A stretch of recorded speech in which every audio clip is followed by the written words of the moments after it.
प्रिय विद्यार्थियों, जैसा कि पिछले वीडियो में हमने व्यवस्थापिका टॉपिक पूर्ण कर लिया है, आज नया टॉपिक, नया प्रकरण कक्षा 12 राजनीति विज्ञान का सर्वोच्च न्यायालय आज का हमारा विषय है। सर्वोच्च न्यायालय, जैसा कि हम भाग 5 संघ सरकार हम पढ़ रहे हैं, तो संघ सरकार में जो अध्याय 4 है उसमें सर्वोच्च न्यायालय का, या यूँ कह लीजिए कि न्यायपालिका का उल्लेख है। यह अनुच्छेद 124 से 147 तक है। अनुच्छेद 124 से अनुच्छेद 147 तक आप सर्वोच्च न्यायालय का अध्ययन करने वाले हैं। देखिए, आज हम केवल एक ही अनुच्छेद 124 पढ़ रहे हैं, क्योंकि ये सबसे महत्वपूर्ण अनुच्छेद है और इस अनुच्छेद के अंतर्गत 7 उप अनुच्छेद आते हैं। इन 7 उप अनुच्छेदों में आधे से ज़्यादा न्यायपालिका पूर्ण हो जाता है। सर्वोच्च न्यायालय की स्थापना एवं गठन, देखिए सन 1935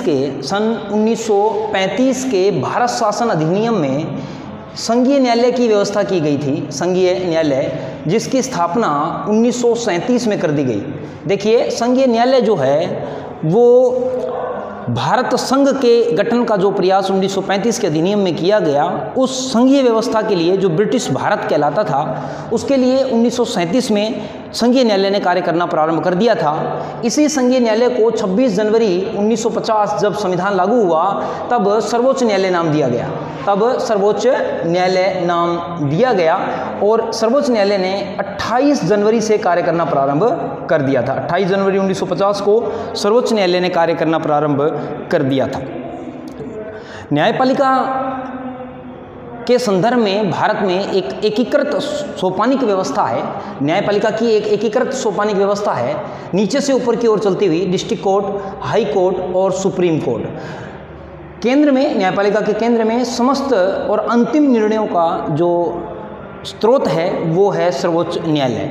डिस्ट्रिक्ट कोर्ट के निर्णयों के विरुद्ध हम हाई कोर्ट जा सकते हैं। हाई कोर्ट मतलब उच्च न्यायालय जो राज्यों में होते हैं, इनके निर्णयों के विरुद्ध सुप्रीम कोर्ट में जाया जाता है और सुप्रीम कोर्ट अंतिम अपीलीय न्यायालय कहलाता है। लास्ट ये अपीलीय न्यायालय है। इसके उपरांत किसी भी स्थिति में अपील नहीं हो सकती। हाँ, केवल अनुच्छेद 72 के तहत राष्ट्रपति के समक्ष क्षमादान याचिका लगाई जा सकती है, जिसका उल्लेख हमने राष्ट्रपति वाले टॉपिक में कर लिया है। तो प्रिय विद्यार्थियों, अनुच्छेद 124(1) से लेकर अनुच्छेद 124(7) तक हमें जो अध्ययन करना है, इसके लिए एक शॉर्ट ट्रिक मेरे द्वारा बनाई गई है, जिसे आप याद कर सकते हैं आसानी से इन अनुच्छेदों को। जैसे यहाँ मैंने लिखा भी है GNUHSS नो। आप इसको इस प्रकार से ध्यान रखें। GNU एक यूनिवर्सिटी है, जवाहरलाल नेहरू, तो JNU की जगह आपको GNU याद रखना है। तो GNU, उसके बाद में HSS नो। तो इससे आप क्लियर कर सकते हैं। नंबर 1, नंबर 2, नंबर 3, 4, 5, 6 और 7। देखिए, G से है गठन, सर्वोच्च न्यायालय का गठन। 2 पर है N से नियुक्ति, न्यायाधीशों की नियुक्ति। 3 में है योग्यताएं, U से योग्यताएं। H से है हटाने की प्रक्रिया, न्यायाधीशों को हटाने की क्या प्रक्रिया है। संसद द्वारा प्रक्रिया को तय किया जाएगा, इसका उल्लेख 5 में है। S से संसद हो गया। 6 के अंदर शपथ, न्यायाधीशों को शपथ जो है वो 124(6) में लिखा हुआ है। उसके बाद में 124(7) में लिखा हुआ है, जो न्यायाधीश सेवानिवृत्त हो जाएंगे वह न्यायिक कार्य नहीं करेंगे। तो इस प्रकार से हम इन 7 अनुच्छेदों को यहाँ देख रहे हैं। 124(1) सर्वोच्च न्यायालय के गठन की बात करता है। सर्वोच्च न्यायालय में कितने न्यायाधीश होंगे, न्यायाधीशों की क्या संरचना होगी, इसका उल्लेख इसी अनुच्छेद में किया गया है। जब 26 जनवरी 1950 को सर्वोच्च न्यायालय की स्थापना हुई, तब उस समय एक मुख्य न्यायाधीश और 7 अन्य न्यायाधीशों की व्यवस्था थी। आज सन 2019 में न्यायाधीशों की संख्या को बढ़ाते हुए 1+33 मतलब मुख्य न्यायाधीश सहित कुल न्यायाधीशों की संख्या 34 हो गई है, 34 हो गई है। वर्तमान में सर्वोच्च न्यायालय में न्यायाधीशों की कुल संख्या अगर पूछी जाती है तो 34 आपको करना है, क्योंकि उच्चतम न्यायालय न्यायाधीश संख्या अभिवृद्धि अधिनियम 2019 के द्वारा न्यायाधीशों की वर्तमान संख्या मुख्य न्यायाधीश सहित अगर हम कहें तो कुल 34 है, 34 है। जबकि स्थापना के समय इसमें 1+7 समय के साथ साथ न्यायाधीशों की संख्या में वृद्धि होती चली गई। न्यायाधीशों की संख्या को बढ़ाने का अधिकार संसद के पास है। संसद अधिनियम पारित कर न्यायाधीशों की संख्या को बढ़ा सकता है। अनुच्छेद 124(2) नियुक्ति। न्यायाधीशों की नियुक्ति ये सबसे महत्वपूर्ण अनुच्छेद माना जाता है। विभिन्न प्रतियोगी परीक्षाओं में भी इस अनुच्छेद से प्रश्न पूछ लिया जाता है। तो अनुच्छेद 124(2) में नियुक्ति। अब नियुक्ति, न्यायाधीशों की नियुक्ति, चाहे वह सर्वोच्च न्यायालय के न्यायाधीश हों, चाहे वह उच्च न्यायालय के न्यायाधीश हों, राष्ट्रपति के द्वारा ही न्यायाधीशों की नियुक्ति की जाती है। न्यायाधीशों की नियुक्ति करने में कॉलेजियम मंडल, या हम हिंदी में इसे चयन मंडल कहते हैं, चयन मंडल की सिफारिश पर राष्ट्रपति द्वारा वारंट जारी करके, वारंट का तात्पर्य हस्ताक्षर एवं मुद्रा सहित अधिपत्र द्वारा न्यायाधीशों की नियुक्ति की जाती है। न्यायाधीशों की नियुक्ति के लिए वारंट शब्द का प्रयोग संविधान में किया गया है। न्यायाधीश अधिकतम 65 वर्ष की आयु तक के लिए नियुक्त होते हैं। 65 वर्ष न्यायाधीशों की सेवानिवृत्ति आयु है। इससे कितनी वर्ष कम का व्यक्ति न्यायाधीश बन सकता है, इसका उल्लेख संविधान में नहीं है। सेवानिवृत्ति आयु तय कर दी गई है कि 65 के ऊपर आते ही वह सेवानिवृत्त हो जाएगा।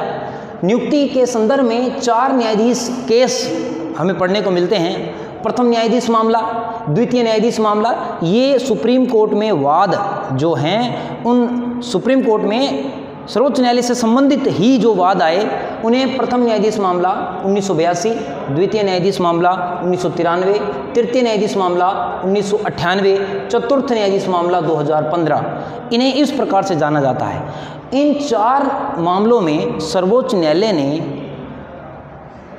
न्यायपालिका की स्वतंत्रता को बनाए रखने के लिए निर्णय दिए हैं। सर्वोच्च न्यायालय ने वर्तमान तक इन 4 मामलों के द्वारा अपनी साख को बनाए रखने का प्रयास किया है। संविधान यह आधारभूत ढांचे के रूप में व्यक्त करता है भावना कि शक्ति पृथक्करण के आधार पर तीनों व्यवस्थाएं, चाहे वह कार्यपालिका हो, चाहे वह व्यवस्थापिका हो, चाहे वह न्यायपालिका हो, पृथक पृथक कार्य कर सके, इसके लिए संविधान में ऐसी व्यवस्था की गई है। प्रथम न्यायाधीश मामले में इस शब्द को परिभाषित करने का प्रयास किया गया, परामर्श। परामर्श का अर्थ सहमति नहीं है, मतलब कि राष्ट्रपति को जो परामर्श दिया जाएगा न्यायाधीश, मुख्य न्यायाधीश या न्यायाधीशों के द्वारा, या यूँ मान लीजिए कोई एक तय व्यवस्था नहीं थी, न्यायाधीश की नियुक्ति में कोई तय व्यवस्था नहीं थी, तो यहाँ परामर्श का अर्थ सहमति नहीं है, वरन विचारों का आदान प्रदान है, ऐसा निर्णय दिया गया। मतलब सर्वोच्च न्यायालय में न्यायाधीशों की नियुक्ति में जो परामर्श दे रहे हैं वो केवल विचारों का आदान प्रदान है। इसका तात्पर्य यह था कि मुख्य न्यायाधीश और अन्य न्यायाधीशों की नियुक्ति में प्रधानमंत्री और मंत्रिपरिषद की सलाह के अनुसार ही राष्ट्रपति न्यायाधीश नियुक्त करते थे। लेकिन इसके बाद में सेकंड न्यायाधीश मामला 1993 जो सर्वाधिक चर्चित मामला है, इस मामले में चयन मंडल के परामर्श में चीफ जस्टिस ऑफ इंडिया, मुख्य न्यायाधीश की सलाह को अनिवार्य कर दिया गया। अब यहाँ पर कॉलेजियम व्यवस्था प्रारंभ की गई। कॉलेजियम व्यवस्था से क्या तात्पर्य है? एक मुख्य न्यायाधीश और 4 अन्य न्यायाधीशों के द्वारा राष्ट्रपति को सलाह दी जाएगी और उसी सलाह के अनुरूप ही न्यायाधीशों की नियुक्ति की जाएगी। चयन मंडल के परामर्श में जो मुख्य न्यायाधीश हैं, इनकी सलाह अनिवार्य मानी गई है। अब एक मुख्य न्यायाधीश और 4 अन्य न्यायाधीशों से मिलकर, मतलब कि सुप्रीम कोर्ट में वरिष्ठतम 5 न्यायाधीश चयन मंडल में होते हैं और चयन मंडल के परामर्श में सुप्रीम कोर्ट के मुख्य न्यायाधीश की सलाह अनिवार्य है, ऐसा कहा गया द्वितीय न्यायाधीश मामले 1993 में। फिर यहाँ पर क्या इन 4 न्यायाधीशों की सलाह अनिवार्य नहीं है? क्या मुख्य न्यायाधीश की सलाह दे देने पर कोई व्यक्ति न्यायाधीश नियुक्त हो जाएगा? ये कई असमंजस या कई प्रश्न न्यायपालिका के सामने खड़े हुए। इसका निस्तारण हुआ 1998 के तृतीय न्यायाधीश मामले में।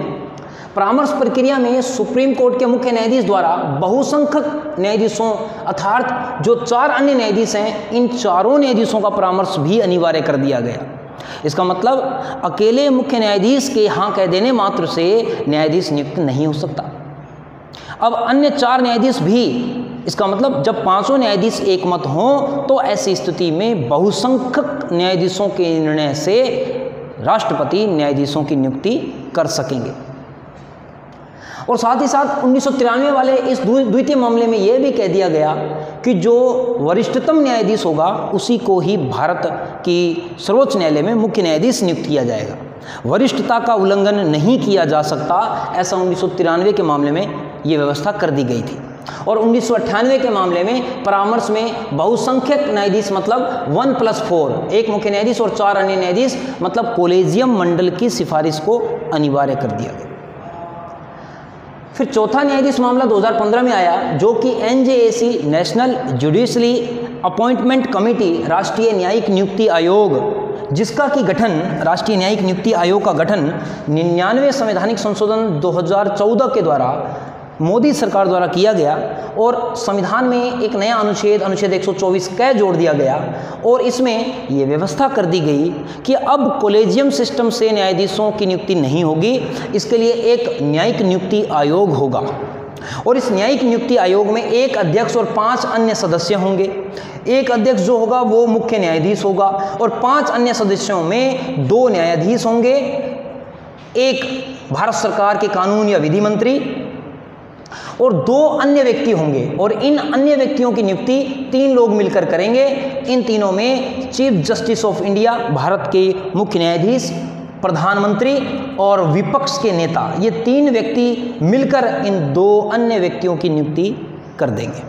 कहने का तात्पर्य कुल मिलाकर कार्यपालिका और व्यवस्थापिका का हस्तक्षेप अब न्यायपालिका नियुक्तियों में होना तय हो गया। इसी को आधार बनाते हुए 2015 के इस चौथे मामले में चतुर्थ न्यायाधीश मामले में राष्ट्रीय न्यायिक नियुक्ति आयोग और अनुच्छेद 124 क को असंवैधानिक घोषित कर दिया, रद्द कर दिया गया और चयन मंडल या कॉलेजियम व्यवस्था को पुनर्बहाल करते हुए उसको कंटिन्यू रख दिया गया कि उसी प्रकार से नियुक्तियां होती रहेंगी जैसे कि अब तक होती रही हैं और 65 वर्ष की अधिकतम आयु पे जाकर सेवानिवृत्ति। तो इस प्रकार से नियुक्ति जो है वो सबसे महत्वपूर्ण इसमें बिंदु है, इसमें महत्वपूर्ण आधार है। इसके उपरांत है 124(3) में योग्यताएं, भाटी जी वाले वीडियो ले लेना मोबाइल। 124(3) में योग्यताओं का उल्लेख है। योग्यताओं के अंतर्गत नंबर 1, ध्यान दीजिए इधर, नंबर 1 वह भारत का नागरिक होना चाहिए, भारत का नागरिक होगा। उसके बाद में भारत के नागरिकता के बाद में दूसरा जो योग्यता के रूप में जो मामला जोड़ा गया वो ये जोड़ा गया कि 5 वर्ष का वह 5 वर्ष से जज हों किसी भी हाई कोर्ट में, या 10 वर्ष से वकील हों किसी न्यायालय में, चाहे 2 या 2 से अधिक न्यायालय हों उच्च न्यायालयों में, या राष्ट्रपति की राय में विधिवेत्ता हो या कानून का जानकार हो। राष्ट्रपति की राय में विधिवेत्ता या कानून का जानकार हो तो 2 ही योग्यताएं इसमें तय की गई हैं। नंबर 1 नागरिक होना चाहिए भारत का, नंबर 2 5 वर्ष से जज हों या 10 वर्ष से वकील हों या राष्ट्रपति की राय में विधिवेत्ता हों। इन तीनों में से कोई भी एक क्वालिफिकेशन होते ही योग्य हो जाएगा व्यक्ति। इसके उपरांत अनुच्छेद 124(4) हटाने की प्रक्रिया संसद द्वारा तय और आधार क्या होंगे। देखिए, न्यायाधीश को हटाने की प्रक्रिया संसद तय करेगी। उसकी क्या प्रक्रिया होगी इसका उल्लेख 124(5) के अनुसार होगा। केवल इतना अधिकार कि हटाने की प्रक्रिया तय संसद करेगी वो 124(4) में लिख दिया और आधार बताए कि क्या आधार होंगे। न्यायाधीशों को हटाने के 2 आधार संविधान बताता है। नंबर 1 कदाचार, साबित कदाचार। अगर वह व्यक्ति जो न्यायाधीश है संविधान या विधि का उल्लंघन करे, अपने पद के विरुद्ध कार्य करे तो उसे पद से हटाया जा सकता है। नंबर 2 अक्षम्यता, शारीरिक या मानसिक। अगर कोई न्यायाधीश शारीरिक रूप से कार्य करने में असक्षम हो जाता है या मानसिक रूप से विक्षिप्त हो जाता है तो ऐसी स्थिति में उन्हें पद से हटाया जा सकेगा। उसकी क्या प्रक्रिया है, क्या आधार हैं, मतलब कि किस प्रकार से प्रोसीजर तय है, वो 124(5) लिखता है कि संसद द्वारा तय प्रक्रिया जो हटाने की है, जिसे हम महाभियोग कह रहे हैं, वैसे तो इसे विशेष संबोधन की प्रक्रिया कहा जाता है, लेकिन न्यायाधीश जांच अधिनियम 1968 में, मतलब संविधान के अंदर कहीं भी न्यायाधीशों को हटाने के लिए महाभियोग शब्द का प्रयोग नहीं है। ध्यान देना, संविधान के अंदर न्यायाधीशों को हटाने के लिए महाभियोग शब्द का उल्लेख नहीं है। तो कहाँ उल्लेख है इसका? न्यायाधीश जांच अधिनियम 1968, इसके अंतर्गत महाभियोग शब्द का प्रयोग है। यह अधिनियम किसने बनाया? संसद ने, क्योंकि संसद को प्रक्रिया तय करने का अधिकार संविधान देता है। तो न्यायाधीश जांच अधिनियम 1968 में यह प्रक्रिया तय कर दी गई कि किस प्रक्रिया से न्यायाधीश को हटाया जाएगा। प्रक्रिया मैं आपको समझाता हूं, ध्यान दें इधर। राज्यसभा या लोकसभा किसी भी सदन में हटाने का प्रस्ताव लाया जा सकता है। अगर राज्यसभा में ला रहे हैं तो राज्यसभा के 50 सदस्य ऐसा प्रस्ताव तैयार करके लाएं, और अगर पहले प्रारंभ लोकसभा में करना है तो 100 सदस्य ऐसा प्रस्ताव तैयार करके लाएंगे। अब मान लीजिए ऐसा प्रस्ताव राज्यसभा में ही पहले लाया गया, तो राज्यसभा में सबसे पहले जो इसके सभापति हैं या पीठासीन हम इन्हें कहते हैं, सभापति या लोकसभा में अध्यक्ष हैं, तो सबसे पहले सभापति प्रथम दृष्टया उन आरोपों को स्वीकार करते हुए वह जो महाभियोग है उसे स्वीकार कर लें। अगर वह स्वीकार कर लेते हैं और यह विशेष बहुमत से पारित हो जाता है, विशेष बहुमत से, अच्छा विशेष बहुमत से पारित करने से पहले एक 3 न्यायाधीशों की कमेटी होगी जो आरोपों की जांच करेगी। राज्यसभा में प्रस्ताव आया, सभापति ने स्वीकार कर लिया, 3 सदस्यीय जांच कमेटी के पास गया, जांच कमेटी ने आरोपों की जांच कर ली, जांच को सही पाया गया, आरोपों को सही पाया गया, आरोपों को सही पाने के बाद में मतदान करवाया गया, और मतदान में कुल सदस्य संख्या का 50% प्लस 1 तो सदन में मौजूद हों, और 2/3 बहुमत से मतदान में उपस्थित एवं भाग लेने वाले सदस्यों का 2/3, दोनों एक साथ होने पर इसे विशेष बहुमत कहते हैं।